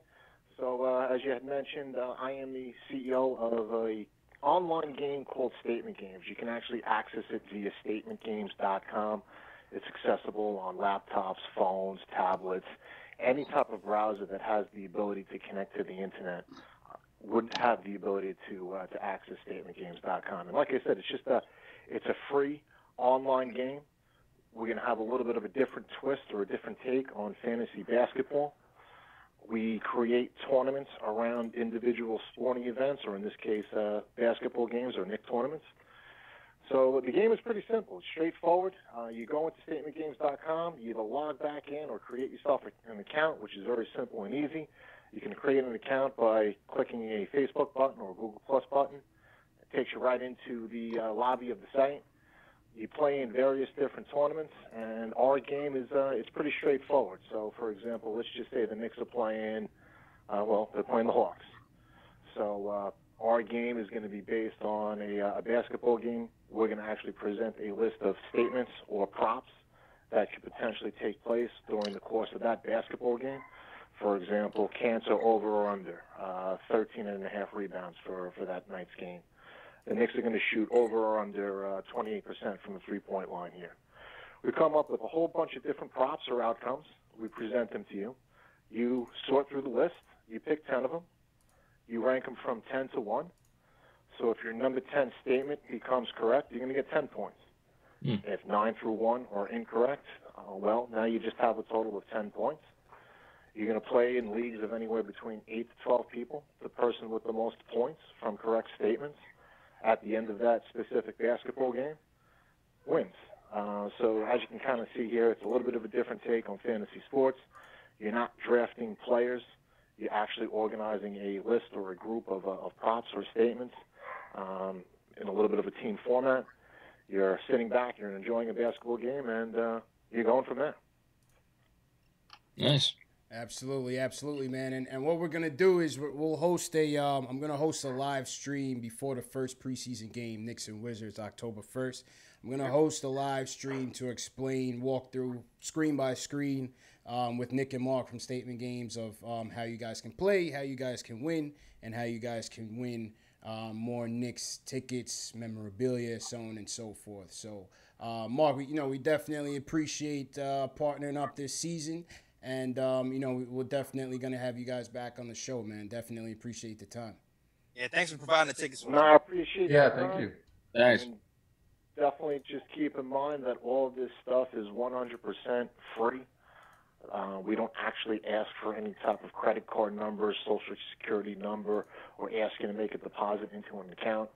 You're playing an online game, which is free. And although you're playing for free, there's some great prizes and experiences, which I'm sure you and I will announce as we get deeper into the season, right? Such as, T-shirts and, unfortunately, in about a couple of minutes here, there's only going to be one lucky winner for the opening night tickets. But through competition and competing and knowing your stuff on Statement Games here, you could potentially even win some Knicks tickets as well. So appreciate you having me on. Looking forward to listening to the remainder of the show. If there's anything else that I can do for you guys, let me know. And for the listening audience out there, if you wanted to check us out, again, it's just statementgames.com, or you can follow us on social media. It's just at Statement Games, all one word. We're on Instagram, Twitter, and Facebook. There we go. It's Mark Salino, Statement Games. Mark, have a good weekend, man. Take care, man. Guys, have a good one. I'll catch up with you soon. You too, so bro. much. You will, Mark. Bye-bye. All right, here we go. Let's get some music here so we can get the anticipation rolling. All right. Let's go. And if anybody's watching right now, you guys want to start lining up on the bridge, you can call up. If you guys want to, after we give the tickets away, we'll be taking your phone calls for a quick Q&A. So the number's on the bottom left-hand side. You guys can call in now and we can queue you up. And you can, air out your opinions on the camp battles and so on and so forth. All right, so I got the list here in front of me. Let me get my tunes up here. All right. Get a little bit of action here. It's my beat. Shout out to King Rich in Uptown, man. King Rich sent me this beat, man. JL, this might be the beat that you got to write your freestyle to come back at Joe Buttons, man, for blocking you on Twitter, bro. This might be it, man. This is it. Be careful. Yeah. It's either going to work two ways, JL. It's either you extend the olive branch, you offer him a free graphic or something, or we just going to do this we just going to do this freestyle, man, and see where we go, bro. I mean, I got some bars. Oh, it's not rap bars, though, but I got some type of bars. I hear you. All right, let's see here now. So I got the list in front of me. We have, how many entries we got? 273 entries. Yeah. 273 entries. And no one wants to hear we had a big number. They're hoping there's like 10 people, yeah, right? They're hoping. So we cleaned up the list. We've gotten the duplicates out there. We told people it's one entry only. People didn't listen, so we had to do some cleaning up. All right, so here we go. I'm gonna go into the Google random number generator, and for the sake of transparency, I'm gonna. Okay. There will be no frozen envelopes, as JB said. There will be no foot tricks, as Clyde would say. This is a straight up. This is a straight up random number here. All right, so here we go. All right, let's see. Let's start this. Let me share my screen with the folks. Drum roll. Drum roll. Who's ready to win? Who thinks they're gonna win the ticket? Leave a comment in the chat. If you think you're gonna be the winner, let us know. All right, let me get my window capture up in here. I don't want to see Damian Dotson anymore. All right, here we go. How dare you? Make my screen a little bit bigger. So this is random.org. So we got 273 people in here. So we're gonna go from 1 to 273. Let me just make sure I got the number. Let me just double check the number. I don't want to short anybody. All right, 273 confirmed. Okay. So here we go. All right. When I hit Let's go. when I hit the number generate, Yeah. whichever number it lands on. So let's see. Here we go. The lucky winner is gonna be number 95. 95. All right. Number 95. All right, let me let's see which number 95 corresponds with. And as everybody can see, it's number 95. No frozen envelopes, no foot tricks. This is what it is. So what I'm gonna do is I'm gonna go back to the Excel sheet and see who it is. Number 95. Let me cover this up, so I don't want anybody's phone numbers exposed on the internet.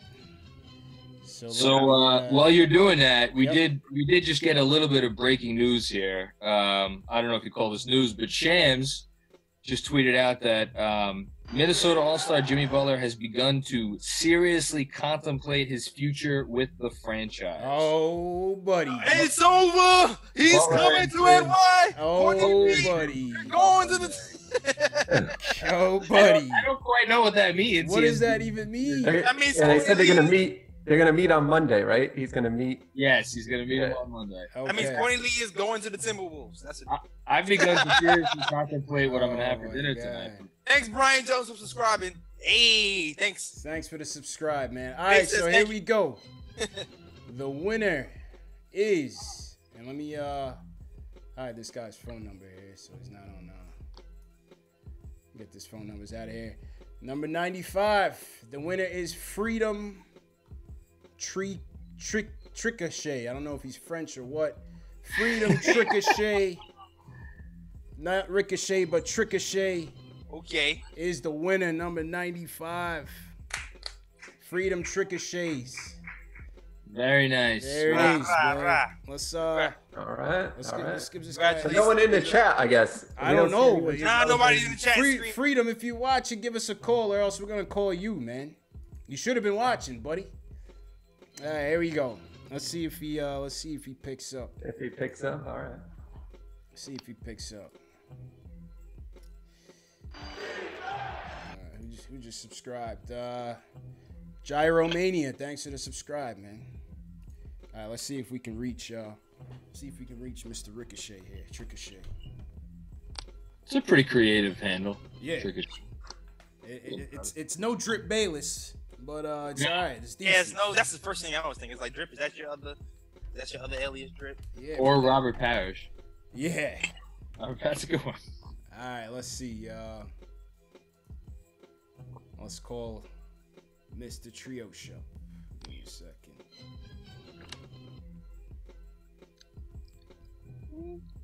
Let's see if he picks up. Like that. Ronnie says he's not watching. Pick another one. Yeah, right. That should have been the stipulation, man. Yeah. You gotta be there, right? You gotta watch. You know, fan. See You if gotta he take off answers. work. I don't care what you do.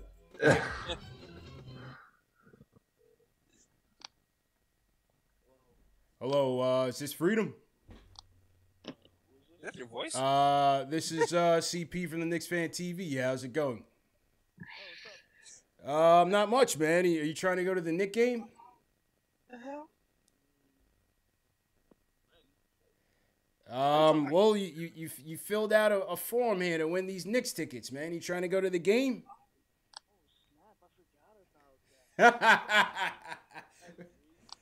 Bro, You sound like Dan Rathers over here. you won the tickets, man. Bro, you should have been watching the live stream, man. What are you doing right now, bro? Playing some 2K right now. Okay, you getting watched or you winning? I don't know. I'm winning. You already know how we win here. Oh man, that's Suffolk County, man. You guys ain't gamers out there, man. That's Well, anyway, man, you won the tickets. We'll shoot you an email and give you a call how you could get them. It's 2 tickets to Knicks Hawks October 17th at the Garden. Are you a Knicks fan? I hope you are a Knicks fan, bro. Hell yeah. So what do you what's your take on the season, man? What are you looking forward to the most?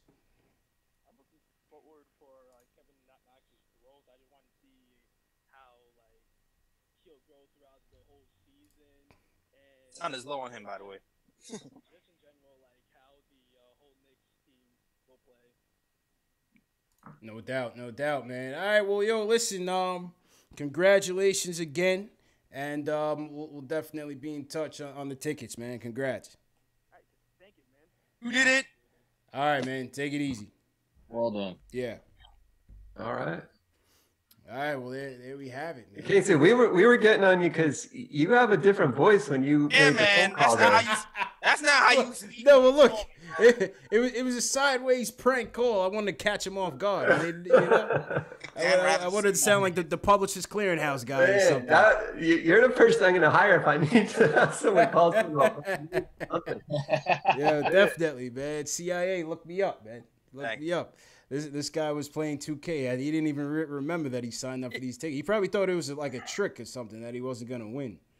Wow. But yeah, shout out to Freedom, and to those of you that lost, man. Like I said, we will be playing statement games for select Knick games throughout the year. It will be free to play. We'll have the live stream in a week or so to explain how to play, and each game will be giving away Knick merchandise, post game live merchandise, Knicks tickets as well. So.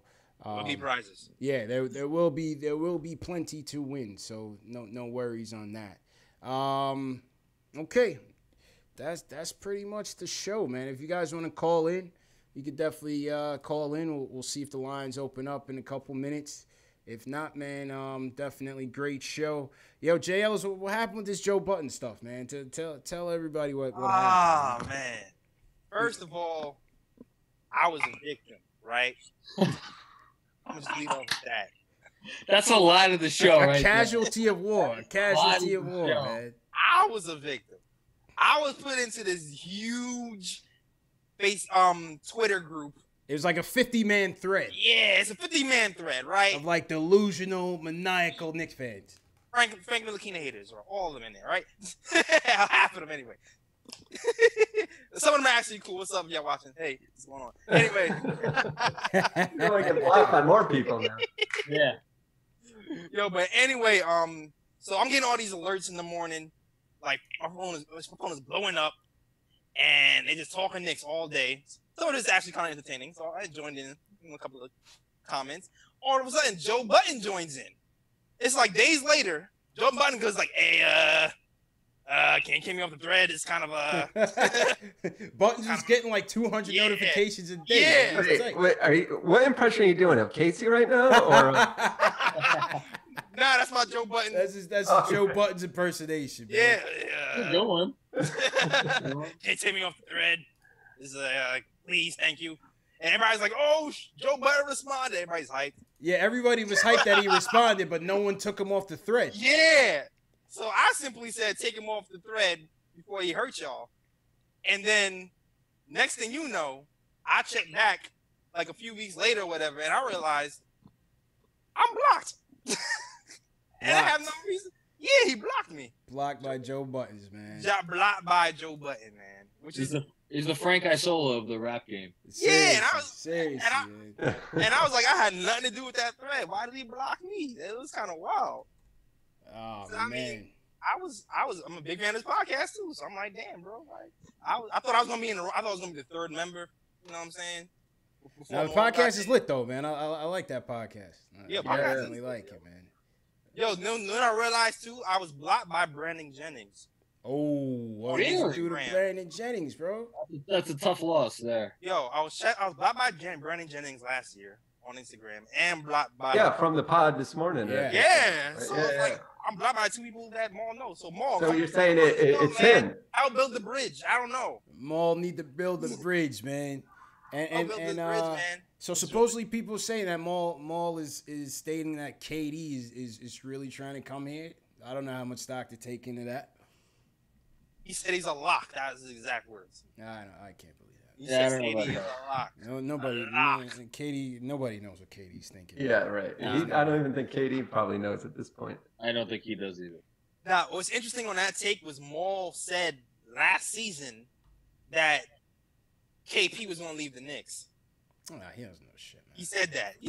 But if you remember, there was a whole lot of speculation happening last year. Yeah, there was beef. There was some beef, and it was beef. looking crazy for a minute. So maybe that could have been it, and then things went left, and actually Phil Jackson in the league. So I don't know. Who knows? Who knows, man? Who knows? Oh man, well, we'll see how it plays out, man. But first things first, we got a training camp coming up. September 25th is what it is. October 1st, the preseason game against the Wizards. And keep it locked here to Knicks post-game live, man. We're going to be coming live after every game.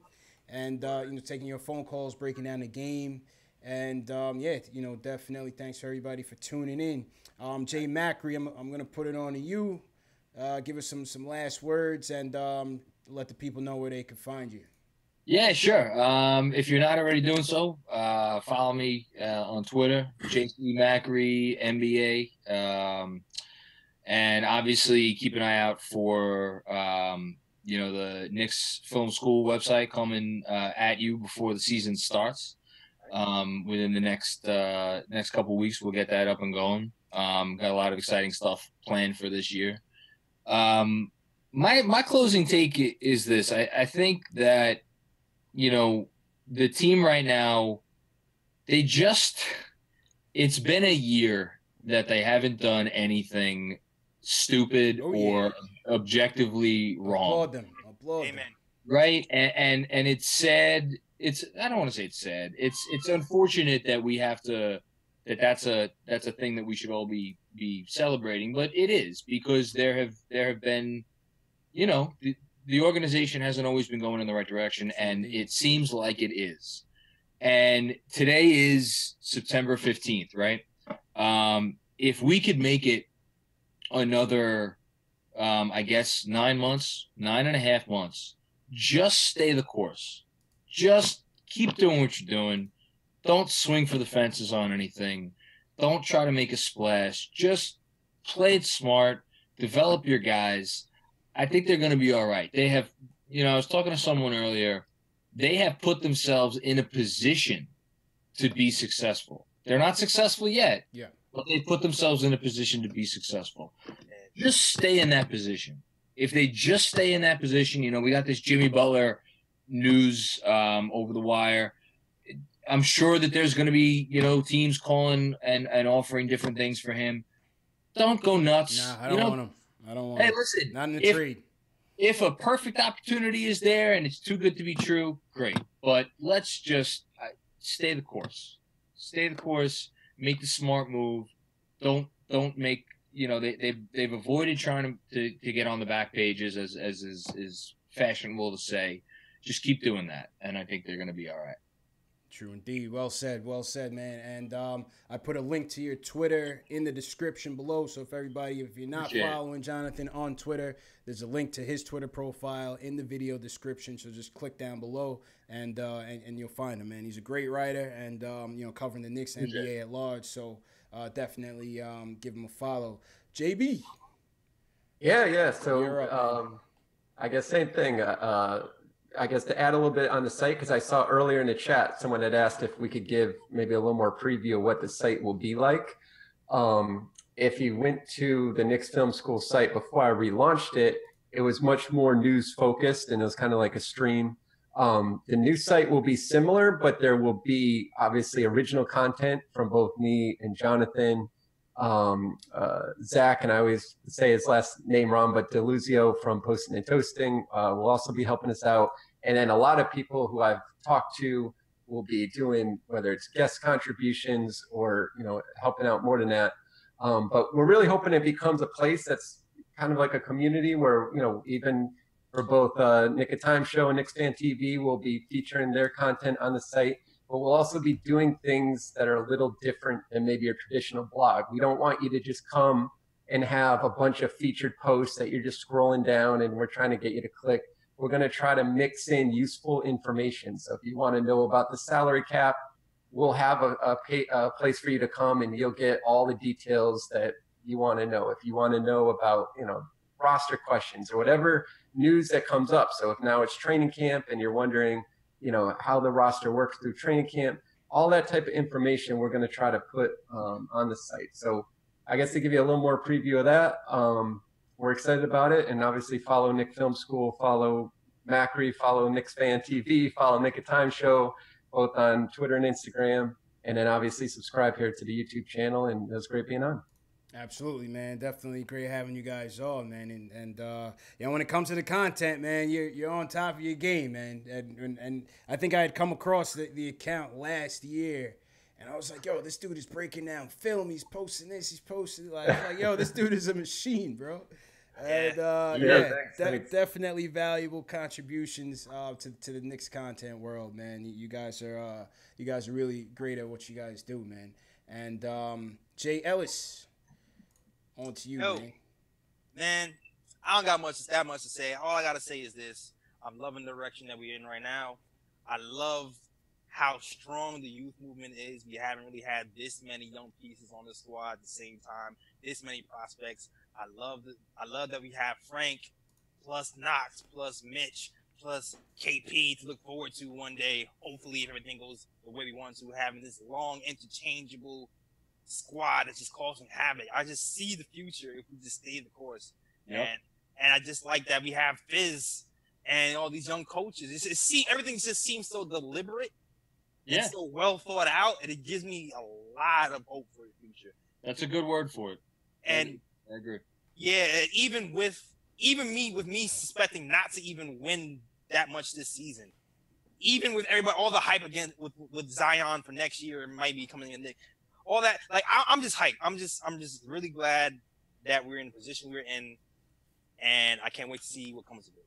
And also, look out for I've been working on a lot of merch. The merch is on the way. Merch is on the way. I've been doing a lot of drawing. I'm putting stuff together. Watch out for the merch.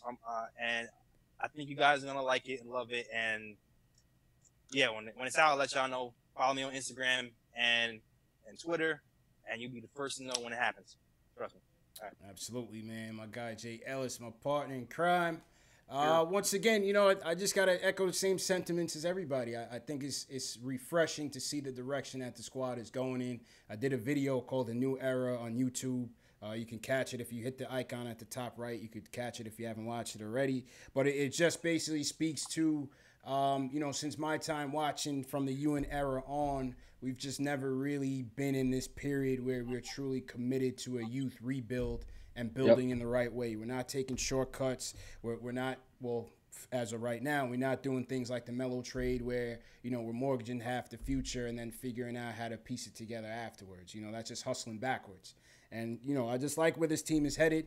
We hope and knock on wood that KP can bounce back healthy and be able to gel with a guy like a Knox. Maybe we could form a two-headed monster there on the offensive end, him and Cape and Mitchell Robinson on the defensive end. The potential, I think, is very promising. And then just seeing what a coach like a Fizdale who's preaching accountability, being physical, being tough, defensive-minded from that Riley coaching tree. I'm interested to see how Fizdale comes in. And, everybody really has a chip on their shoulder, from the coach to, the three-point guards we mentioned, Timmy. Canner's going to be trying to play for a deal. I think the positivity coming into training camp is really going to be there for a lot of people. So let's see what happens, man. But once again, appreciate everybody for tuning in. We will be back, like I said, after every game, tune in after every game, every major news announcement. We will be live streaming. We're going to have, Jonathan and JB back on every once in a while to come add some valuable insight to the stream. We'll also have some, definitely salute to everybody for tuning in on this Saturday. So let me just give a couple shout outs. Alex Collins all the way. I think Alex is from Ireland, right? Yeah, that's right. Yeah. Shout out to Alex for the support. He's always on Twitter shouting us out. Slick Nick, Paul Cooper. Who else? Carlito's back. Daniel Watkins, appreciate it. Robert Paris, appreciate it. Drip Bayless, always appreciate it. Mo Cattell, Edward Stalling. Ra Hotep came in a little late, but he's here. Appreciate everybody for supporting. And, that's it, man. I'm going to get out of here. Catch this fight later. This Triple G and Canelo. And Ron Burbs, thanks for everybody. Ron Burbs, thanks. If you guys haven't subscribed, make sure you hit that subscribe button and the notification subscribe, bell. man. I'm almost at 500. Hit me the subscribe button. Let's get Jay Ellis to 500 subscribers, man. Let's get Jay Ellis to 500 subscribers. So, man, give us a thumbs up if you like this video. Pardon the video interruptions. The stream was a little bit taxed with so many people on the video, but we'll get that fixed going forward. And, you guys have a great weekend. This is Post Game Live for the fans, by the fans, man. You guys take it easy.